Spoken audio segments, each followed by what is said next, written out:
Queridos, então aqui continuando no 7º vídeo a respeito do livro de Esther. Nós aprendemos no livro de Esther sobre os paralelos entre Vasti e Esther, né? Entre uma mente rebelde e uma mente submissa. Né? Esther representa submissão, obediência a Deus. Né? Ela era submissa a Mordecai mesmo depois de ser rainha. Nós vemos Mordecai versus Hamã, humildade versus orgulho. Né? Nós vemos duas pessoas posicionadas dentro do Império Medo-Persa, né?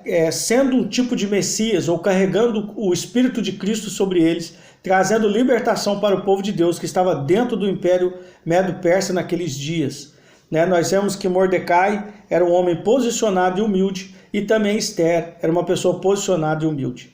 E nós vemos no capítulo 8, como nós estudamos, a recompensa sobre a humildade e o posicionamento de Esther e Mordecai. No capítulo 9, né, do livro de Esther, que nós vimos também no vídeo anterior, nós vimos o juízo, né, acontecendo, porque pessoas posicionadas, elas trazem justiça e juízo para suas casas, para o bairro que elas moram, para a cidade onde elas moram, assim como Noé trouxe juízo. Eu falei isso no vídeo anterior.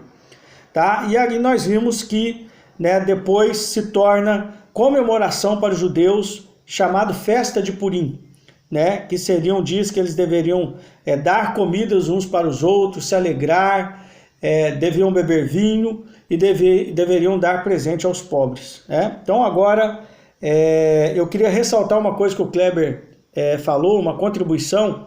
Nós vemos na vida de Mordecai bem claro a generosidade, tanto no coração de Esther quanto no coração de Mordecai. Nós não vemos isso no coração de Hamã, nem de seus filhos, nem da sua esposa. Então fica evidente aqui que a família do povo de Deus deve ser bondosa, deve ser generosa. Nós sabemos que o fruto do Espírito é amor, um cacho de uva. E o cacho de uva é composto de várias uvas. Eu diria aqui 8 uvas, né, de Gálatas 5:22, que seria alegria, paz, paciência, benignidade, bondade, né, fidelidade, mansidão, né, e domínio próprio. Eu acredito que eu citei aqui os 8, né? E nós vemos então que esse cacho de uva deve compor a nossa vida. Nós devemos desejar. Como é que eu busco o fruto do Espírito? Desejando com todo o meu interior, com todo o meu ser. Não, eu quero o amor na minha vida, para me amar o Pai e amar o próximo. Eu quero essa graça do amor.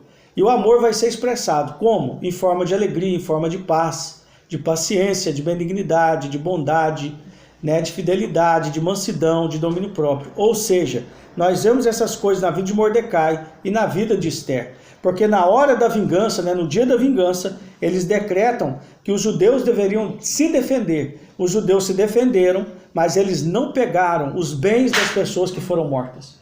Nós vemos assim de maneira muito relevante a atitude, a ação de Mordecai, de Esther e dos judeus que estavam espalhados. Porque eles criam na Torá, né, nos 5 primeiros livros da Bíblia que eles tinham nas mãos, né, de Gênesis a Deuteronômio, e eles então buscavam vivenciar a instrução de Deus, a lei de Deus, tá certo? Porque a palavra foi mal traduzida para o português, porque Torá é instrução, e as pessoas só pensam em lei proibitivas, né? A Torá significa lei, né, a lei de Deus, na verdade é a instrução de Deus. Então agora vamos lá para Esther capítulo 9, versículo 29. Depois disso, Esther, a rainha, a filha de Abigail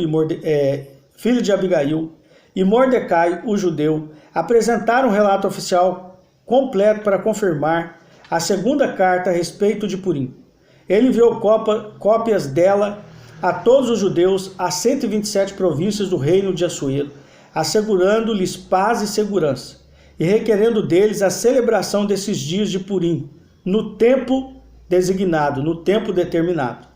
Como Mordecai, o judeu, e Esther, a rainha, lhes havia ordenado, e como eles estabeleceram questões relativas ao jejum e à lamentação. Por ordem de Esther, essas questões de Purim foram confirmadas e registradas no livro da vida de Assuero. Né? Muito interessante isso. Então agora Esther capítulo 10. O rei Assuero impôs tributos sobre a terra, sobre as regiões costeiras e sobre as ilhas. Todos os atos de seu poder e força, bem como o relato completo da grande honra atribuída a Mordecai pelo rei, estão escritos nas crônicas dos reis da Média e da Pérsia. pois Mordecai, o judeu, era o segundo, depois do rei Assuero. Ele foi um grande homem entre os judeus, era popular entre todos os seus conterrâneos. Ele procurou o bem de seu povo e intercedeu pelo bem-estar de todos os seus descendentes. Isso aqui é lindo, né? Isso aqui nós vemos Mordecai realmente um tipo de Cristo. Assim como nosso Senhor morre na cruz, ele faz um caminho de sangue, ressuscita, né? O nosso Pai o ressuscita dentre os mortos, o confirmando como Messias libertador. E por quê? Porque ele queria o nosso bem, o bem do povo de Deus. Ele intercedeu por nós, né? Nós vemos aqui uma figura clara de intercessão, né? Ele intercedeu pelo bem-estar de todos os seus descendentes. É isso que Cristo fez e é isso que Cristo está fazendo agora, à destra do Pai, né? Como sumo sacerdote, ele está intercedendo por nós. Então, queridos, é muito relevante, né, nós olharmos para o livro de Esther e vermos Mordecai como uma figura de Cristo. E uma coisa que eu gostaria de chamar a sua atenção para o seguinte: nós sabemos que nós estamos no tempo da estátua. Que estátua? A estátua que Nabucodonosor viu no sonho, em Daniel capítulo 2. Nabucodonosor teve um sonho que ele viu uma estátua. E, queridos, Mordecai, ele viveu nos dias, né, do peito e dos braços de prata, que era o império Medo-Persa. E Mordecai, ele viveu posicionado em humildade, num tempo que ainda o reino de Deus não tinha vindo sobre a terra. Então nós vemos que Mordecai e Esther, dentro do Império Medo-Persa, que havia uma ação do Espírito do Anticristo, no qual a cabeça era a Babilônia, né? Porque o Império Medo-Persa é o segundo. Eles viviam de maneira a atrair o favor de Deus sobre eles, porque eles entendiam quem é que governava, que é os céus que governam sobre a terra. E uma coisa para mim que é muito significativa é que nós precisamos entender os dias que nós estamos vivendo, né? Nós estamos na cabeça da estátua, que era a cabeça de ouro, Babilônia? Não. Nós estamos vivendo na época do Império Medo-Persa, que era o peito e os braços de prata? Não. Nós estamos vivendo os dias, né, do tronco e das coxas de bronze? Não. Que era o Império Grego? Não. Nós estamos vivendo os dias das pernas de ferro, né, das pernas longas de ferro, que era o Império Romano? Não. Nós estamos vivendo os dias dos pés. Agora é o período dos pés da estátua e nós estamos chegando na hora da formação dos 10 dedos. Os 10 dedos dos pés da estátua. Então, queridos, como é que nós reinamos com Cristo agora? Vivendo posicionado e vivendo de forma humilde diante do Senhor. Buscando entregar o nosso interior para Ele. Eu falei isso no domingo, né, na ministração de domingo, que nós temos que entender que o Senhor é o nosso pastor e nós estamos supridos. O Salmo 23, 1. Nós temos que entender, Salmo 37, 4. Tenha o Senhor como todo o seu prazer e os seus desejos serão satisfeitos, porque os desejos de Deus passarão a ser os meus desejos. Por isso que Jesus diz, tudo que vocês pedirem em meu nome, crendo, recebereis. Para quem Jesus estava falando isso? Para aquelas pessoas que teriam uma mente submissa a Cristo, que casaria com Cristo. Então, queridos, o nosso entendimento é que precisa ser ampliado, né? Nós temos que entender aquilo que Pedro falou de forma tão clara na sua segunda carta, né? Vamos abrir lá em 2 Pedro. 2 Pedro, capítulo 1, versículo 5. É muito importante nós entendermos o nosso trabalho. 2 Pedro 1, 5. Isso.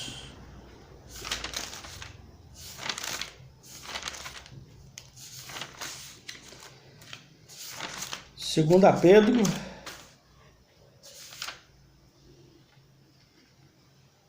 nós vamos ver aqui uma escada muito importante ser seguida.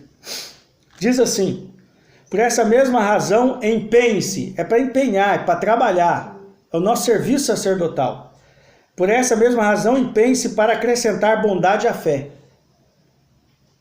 conhecimento à bondade, domínio próprio ao conhecimento, perseverança ao domínio próprio, piedade à perseverança, afeição fraternal à piedade e amor à afeição fraternal. Porque se tiver essas qualidades em abundância, elas impedirão que vocês sejam estéreis e improdutivos no pleno conhecimento de nosso Senhor Yeshua, o Messias. De fato, se alguém não as possui, está cego. Tem a visão tão curta a ponto de esquecer que seus pecados anteriores foram purificados.